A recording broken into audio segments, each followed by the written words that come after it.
እንደምን አመሻችሁ ክቡራትና ክቡራን የዩቲዩብ ቻናሌ ተከታታዮች፣ ይሄ ከግሎባል አይ የዜና ቻናላችን የምናቀርብላችሁ የሰዓቱ ዋና ዋና ዜናዎችን ይዤላችሁ ቀርቤያለሁ። እንግዲህ አሁን ዛሬ በዚህ ሰዓት የምንነግራችሁ ሰበር ዜና አለን። ኢራን በአሜሪካ የጦር ሰፈሮች ላይ ጥቃት መፈጸሟንና በቀጠናው ከፍተኛ ውጥረት ውስጥ መግባቱን የዜና አውታሮች አሁን በዚህ ሰዓት እየዘገቡ ይገኛሉ። እንግዲህ በዋና ዜናችን የመካከለኛው ምስራቅ ውጥረት ወደ አዲስ ምዕራፍ መሸጋገሩን የሚያሳየው ኢራን በአሜሪካ ወታደሮች ይዞታዎች ላይ ጥቃት መፈጸሟን ቢቢሲ ዘግቧል። በተለይም በኳታር በሚገኘው የአሜሪካ የአየር ኃይል ሰፈር ላይ ተአማኒነት ያለው የጥቃት ስጋት መኖሩን ታውቋል። እንግዲህ ይህንን ተከትሎ ኳታር የአየር ክልሏን ለጊዜው መዝጋቷን ተዘግቧል። ሪፖርቶች እንደሚያመለክቱት ኢራን በኳታር በሚገኘው በአሜሪካ የሚመራው ወታደራዊ ሰፈር ላይ ጥቃት ሰንዝራለች። እስኪ ዝርዝር መረጃውን ስንመለከት ኳታር የአየር ክልሏን መዝጋቷ፣ ኳታር በዶሃ ላይ የፍንዳታ ድምጾች ከተሰሙ በኋላ የአየር ትራፊኳን በጊዜያዊነት አቁማለች።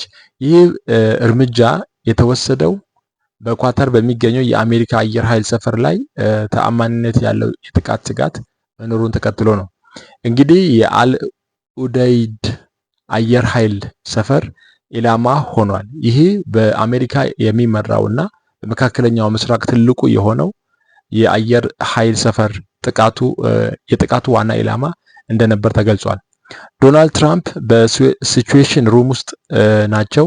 ይህ ማለት ነው ያው አንድ ውሳኔ እንግዲህ ከአሜሪካ ይጠበቃል ማለት ነው። የሮይተርስ የዜና ወኪል ለሲኤንቢሲ ጠቅሶ እንደዘገበው ዶናልድ ትራምፕ በአሁኑ ሰዓት የመከላከያ ሚኒስተሩ እና ከጦር ኃይሎች ጠቅላይ አዛዥ ጋራ በሲቹዌሽን ሩም ውስጥ በመወያየት ላይ ናቸው። እንግዲህ በኢራቅም ተመሳሳይ ሁኔታ እንዳለ ነው የሚነገረው። የአይን አል አሳድ አየር ኃይል ሰፈር የአሜሪካ ወታደሮች በሚገኙበት በሁለት ሚሳኤሎች መመታቱ ተገልጿል። እንግዲህ ሆኖም ሁለቱም ሚሳኤሎች በአየር ላይ መመታታቸውንና የወታደራዊ ምንጮቻችን አረጋግጠዋል። ኢራን እነዚህን ጥቃቶች የድል ብስራት በማለት ሰይማቸዋለች።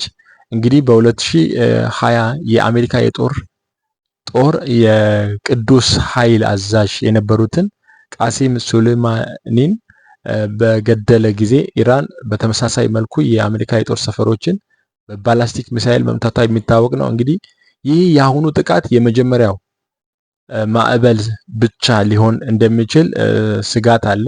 እንግዲህ ያው ኢራን በተላላኪዎቿ በኩል በአካባቢ በሚገኙ የአሜሪካ የጦር ሰፈሮች ላይ ተጨማሪ ጥቃቶችን ልትፈጽም እንደምትችል ተጠቅሷል።